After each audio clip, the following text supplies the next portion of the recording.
Hi there, Chris here from IELTS Advantage with another week and another mini course. So one of the most effective ways to improve your overall IELTS scores is to improve your grammar. Grammar accounts for 25% of your total writing mark, 25% of your total speaking mark, and it's also important for reading and listening as well. So in order to help you guys as much as possible, what we're going to do this week is we're going to do a 3-day mini grammar course. So let's have a look at what we're going to be doing this week. So day one, we're going to look at how grammar actually affects your score because as I already mentioned, it's 25% of your total writing and your total speaking score, but it also can affect other areas as well, other unexpected areas. So we'll talk about that, and we'll talk a lot about how the examiners think about grammar and what they're looking for, especially for the writing test. And we'll also talk about a lot of myths surrounding grammar. So we'll talk about mistakes and how that affects your score, structures, tenses, complex sentences, simple sentences, all of those different things, because there's a huge number of myths surrounding grammar, as there are in other parts of the test as well. So in order to understand what to do, you need to understand what not to do first. So we'll be looking at that today. Day two, we've got a lot of requests for help with simple versus complex sentences. What is the difference between those? How do you make complex sentences? How do they affect your score? So we'll be looking a lot about that. Not tomorrow, Wednesday. So Wednesday at midday on Facebook here, we'll be having a look at that live. And then on day three, which is Friday at about 11 a.m., we'll do it a little bit earlier on Friday, we're going to look at a grammar improvement plan. So this is a plan that you can use at home for free by yourself, and you can work on improving your grammar. So we'll give you that. It's a very simple strategic plan that you can use. So we'll give you that on Friday. Okay, so without further ado, let's have a look at how grammar actually affects your score. So it's 25% of speaking, 25% of writing. Let's have a look at writing. So here we have task achievement, 25%, coherence and cohesion, 25%, lexical resource, which is vocabulary, 25%, and grammatical range and accuracy, which is 25%. So these are the things that the examiners are going to be thinking about when they're looking at your task 1 and task 2 writing. So a very, very common thing that we see is a student might have band 7 task achievement. They've answered the question pretty well. Their coherence and cohesion is at around a band 7, and their vocabulary is at around band 7. What we see a lot is with grammar, it might be at a band 6. So what a lot of students think is, if I get these 3 at a band 7, it doesn't matter if my grammar isn't that good, because I'm going to get a band 7 overall. Wrong. That's probably not going to happen. Let me explain why that probably will not happen. So if you are getting a band 6 for grammar, that means you're making a lot of grammar mistakes. Like pretty much every sentence has some sort of grammatical error in it. And what happens is, if you're reading someone who is at a band 6 level, their writing is quite difficult to understand because there are many grammatical mistakes in it. There could be some major mistakes, but there's going to be a lot of small mistakes there. So what happens is, someone who is at a band 6, their coherence and cohesion, it can actually cause your coherence and cohesion to drop down to a band 6 as well. Why is that? Because coherence means, can you read the essay or can you read the task 1 response and understand what it's saying? Is it clear? Is it easy to understand? If your grammar is at a band 6, it can cause the essay to drop down. Also, if your grammar is poor, you can also start making a lot of vocabulary mistakes.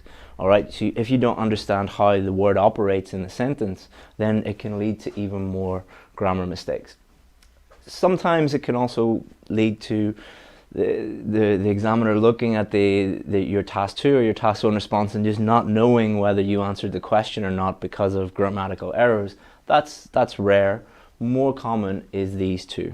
So it's very common for grammatical range and accuracy to cause people to get a 6.5 overall, because they're getting a 6 for grammar, but then it might bring one of these two or both down to that level. So that's one of the reasons why 6.5 is a very, very, very common score. And there could be many, many reasons for that, but for a lot of people, it is related to grammar. So that's what we're going to work on this week to help you, because if your grammar is going to go up to this level, then you're more likely to be getting a 7 or above.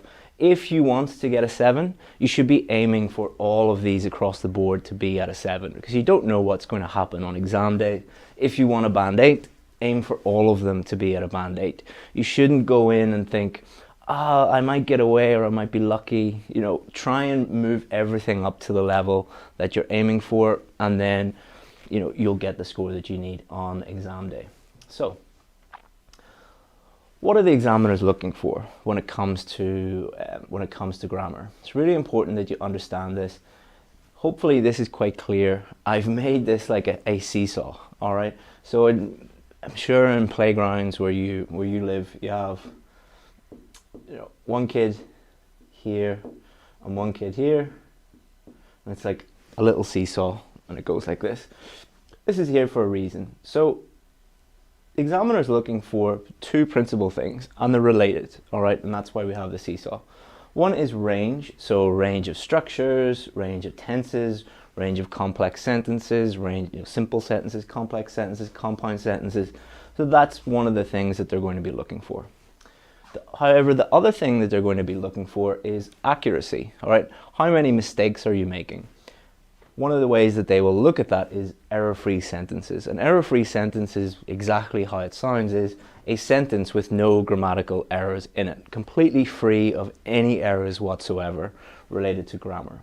And the more error-free sentences you have, in general, the higher the score that you're going to get. But why do we have this seesaw? Why is there a relationship between this? Because what happens to a lot of students, and the reason why they get a band 5 or a band 6 for grammar, is they put too much emphasis on range.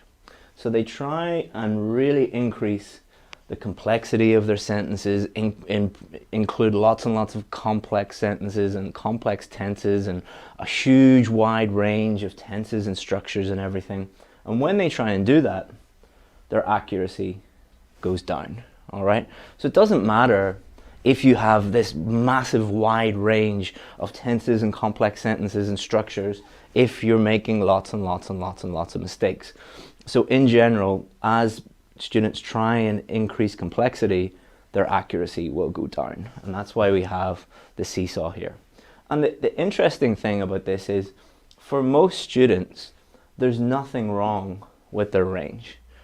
Because as you write an essay, you're going to be using a variety of structures and a variety of tenses and a mix of simple and compound and complex sentences. That normally takes care of itself. What the thing that students really struggle with, and the reason why like 95% of students fail to get the score they need in grammar, is because of accuracy. Just making too many mistakes. And this is the thing that's very obvious whenever you get, you know, a student's work. You look at it, you'll just see mistake, mistake, mistake, mistake, mistake, mistake, and it's impossible to give them a high score for grammar and a high score overall if there are mistakes in multiple mistakes in nearly every sentence that they have. If you're looking for a 7 or above, you should be aiming for the majority of your sentences. So more than 50% of your sentences should have no grammatical errors in them whatsoever. And by trying to focus on range, you're making that really, really, really difficult. You know, so that's something to bear in mind, and something that is the key to understanding how to improve your grammar is this diagram. So let's talk about myths, all right? And there's a car here for a reason, all right? So if you do your driving test in the UK, I don't know what it's like in different countries, but in the UK, I think you're allowed to pass the test. It's less than, is it 16 minor faults? Is that correct? 16, 16, yeah.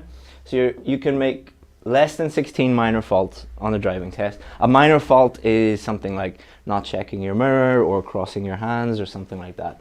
And no major faults. So a major fault would be speeding or not looking at a junction, something like that.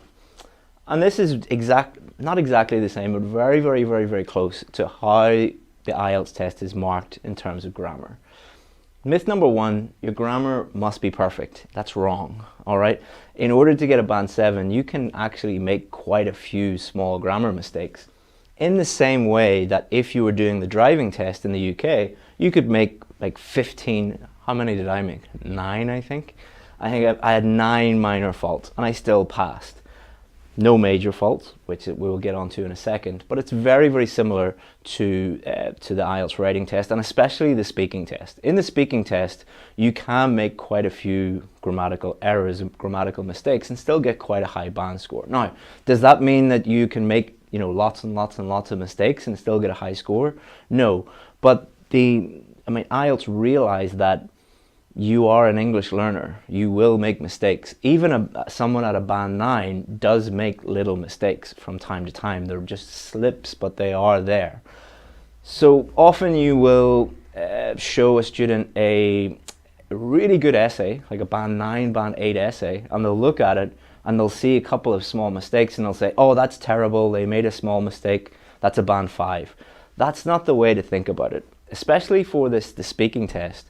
If you try and be perfect, your fluency is going to really suffer and you won't be able to actually speak because you will be thinking of the perfect sentence and it will just destroy your fluency.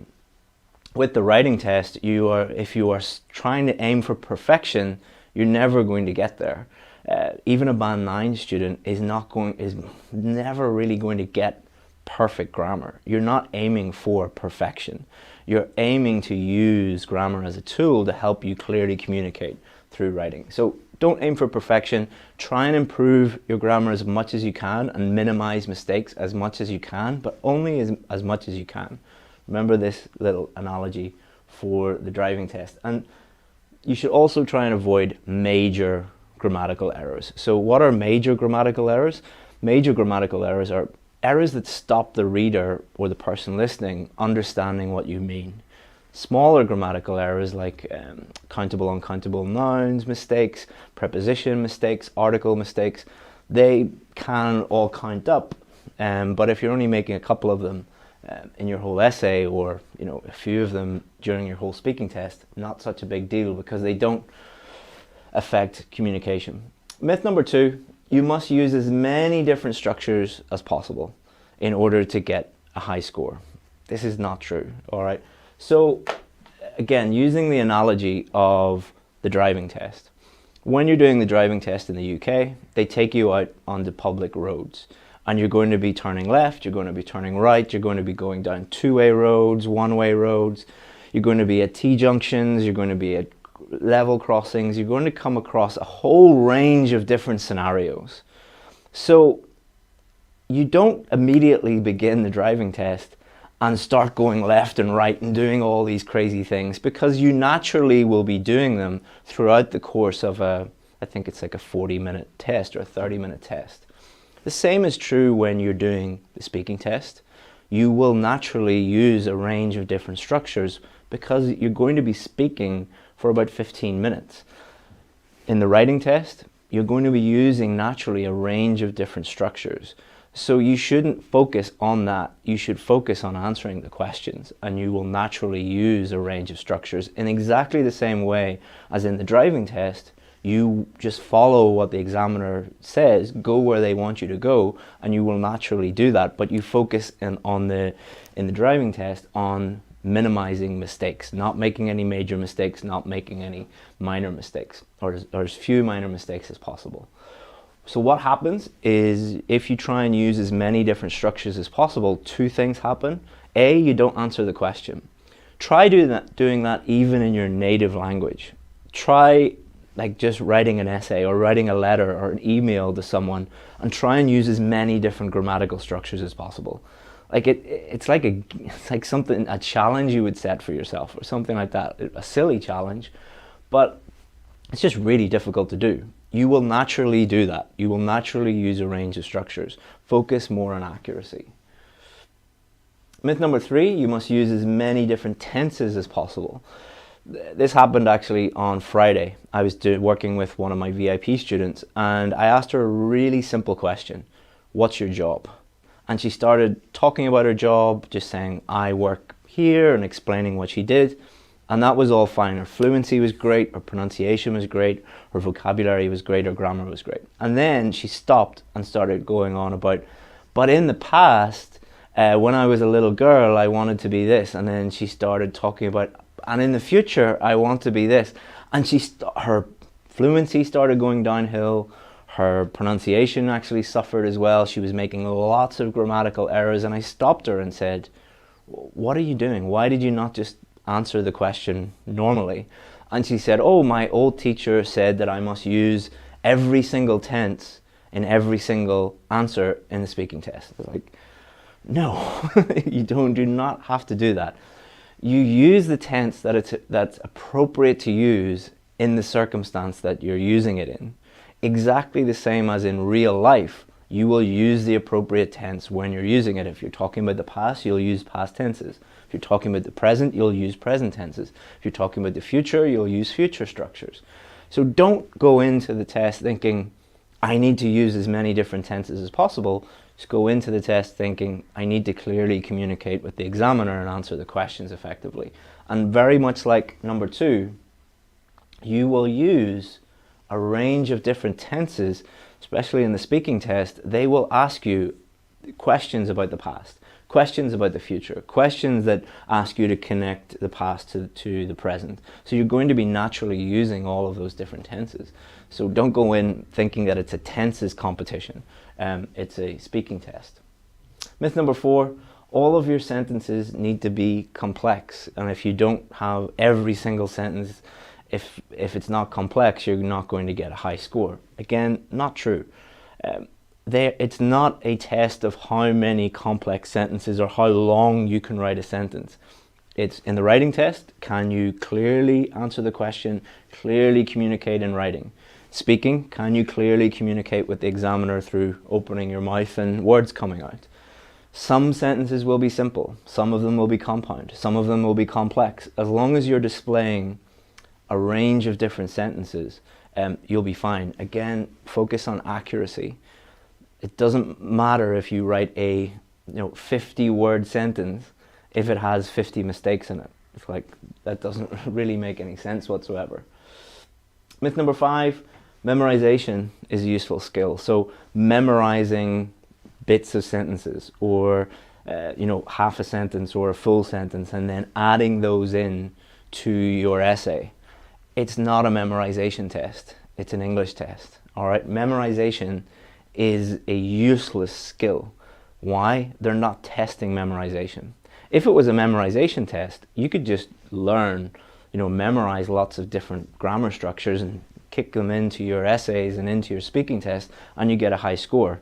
That doesn't work, because grammar is just a tool. All right, just like having a hammer and a saw and a drill. Memorization is like giving tools to someone who doesn't know how to use them, like me. I don't know how to use a hammer or a saw or a drill. I'm completely useless when it comes to DIY or using my hands in any way. So if you gave these tools to me, I wouldn't know what to do with them, and I'd make a complete mess of it. This is exactly what happens when you try and memorize structures and tenses and complex sentences. You don't know how to use them. So what's going to happen? Going back to our little seesaw here, you're going to try to use all of these things, put this up, and then your accuracy is going to go down. Always remember that it is a balance between those two things, and your range is probably fine. You will naturally use a wide enough range. Your problem, I nearly guarantee it, because I work with students every single day who have this problem, is accuracy. So, hopefully you find that useful. It's really important that you understand the relationship between range and accuracy, and you understand the myths. and that they are myths. Because if you are going into the test believing things that are not true and giving the examiners things that they're not even looking for, then obviously you're going to be in a lot of trouble. So the first stage is knowing the truth, knowing what actually they are looking for. So tomorrow, or not tomorrow, Wednesday, we're going to look at simple versus complex sentences. This really does help you improve your writing by understanding the difference between these, and it also helps you, it really helps you understand the relationship between range and accuracy as well. And then day 3, we're going to help you improve your accuracy. As we've mentioned over and over and over again, that is the key to improving your grammar score. So we're going to help you improve your accuracy by giving you this grammar improvement plan, and that will be on Friday at about 11 a.m. and this will be Wednesday at about midday. And as always with these live lessons, if you join us on Facebook, if you have questions, I can interact with you and everything. What we're going to do is, a lot of you, every time we do these mini courses, you say, oh, that's great, but what about writing? What about speaking? What about reading? What about listening? We have a fundamentals course which covers all of those and teaches you the absolute fundamentals. It's totally free. So we'll put a link in the comments, and we'll put it, if you're watching on YouTube, you'll get it in the description. If you're watching on Facebook, we'll put it up in the description there. If you need help, comment help in the comments, and we will get in touch with you and try and help you out as much as possible. And if you need any help, you can email us. We can't guarantee that we'll be able to give you like individual help because we've thousands of people emailing us every day, but we'll try our best. If you do need help, feel free to send us an email and we'll try and help you out with that. All right, so I'm going to take my broken phone. I dropped my phone. You can see that the glass is broken. And see if you guys have any questions about grammar. Every time we put up like myths or things that a lot of people think are true but they aren't actually true, we'll get a lot of people disagreeing with us. That's totally fine. Feel free to disagree as much as you want, and I'm happy to answer any of your questions or anything like that.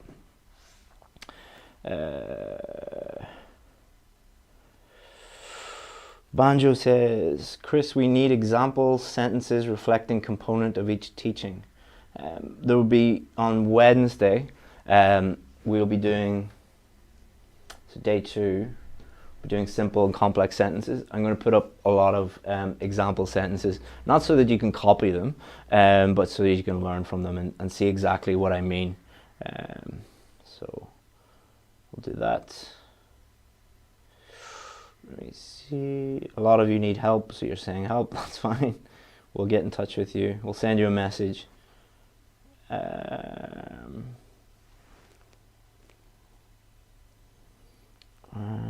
if you have any questions, feel free to put it in the comments.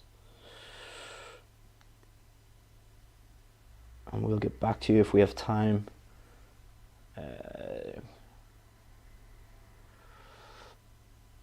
A lot of you are saying need help with punctuation. We will be showing you how to improve every aspect of your grammar on day 3. So we're going to give you that grammar improvement plan. Asa, can you help me start preparation? Yeah, send me an email or comment help and we'll get in touch with you. We've got a lot of free resources that we can just send to you and you can use those for free, or we have paid services as well.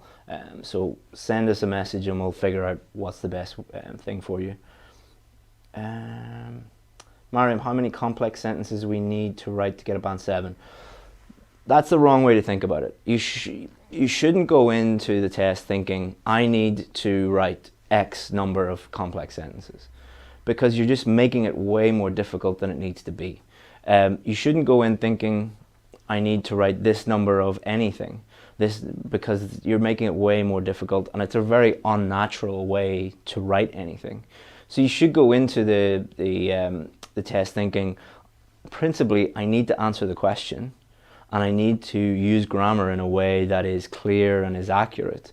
And you will naturally use a range of simple, compound, and complex sentences by doing that. And we'll talk more about that on Wednesday.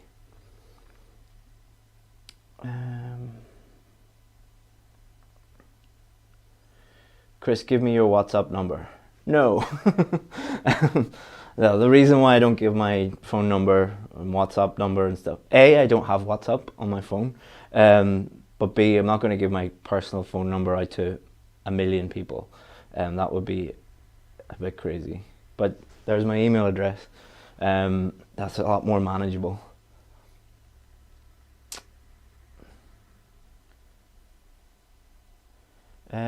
Do the quality of ideas increase the marks? It depends what you mean by quality. The two things that you should be thinking about when you're thinking of ideas, or a few things you should be thinking about. Number one, is it relevant to the question?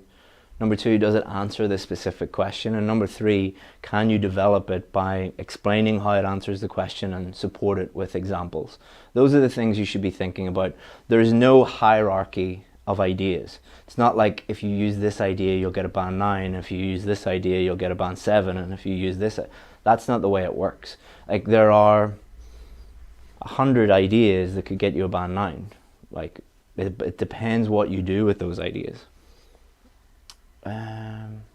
Mohammed, could you suggest a book for IELTS grammar? There's a book by, I think, Raymond Murphy, so M-U-R-P-H-Y, Murphy. If you go to Amazon or whatever you use in your country, I think he has intermediate grammar, upper intermediate grammar, advanced grammar. Those books are good. However, grammar books, most people, they're good to refer to the grammar, but they're not actually going to help you improve your grammar. And we'll talk about that on Friday. Because you need to be practicing, you need to be getting feedback in order to really improve your grammar. And obviously a book doesn't really do that. Do you have review centers here in the Philippines? No, I don't. We're 100% online because we believe that online education is much better than being in a face-to-face classroom with 30 or 40 other students.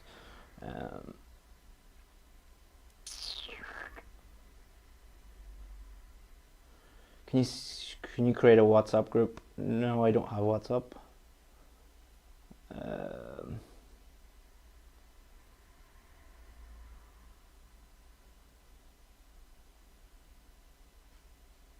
All right, so thank you very much, guys. I'm going to leave it there. I know a lot of you have questions that I couldn't get to. Just time, as always. We've got a lot of people wanting to get in touch with us and not enough time, but thank you very much. And hopefully you enjoyed that. And on Wednesday, we will have lesson 2. And then Friday, lesson 3. Thank you very much, guys. And if you need anything, feel free to get in touch. Bye-bye.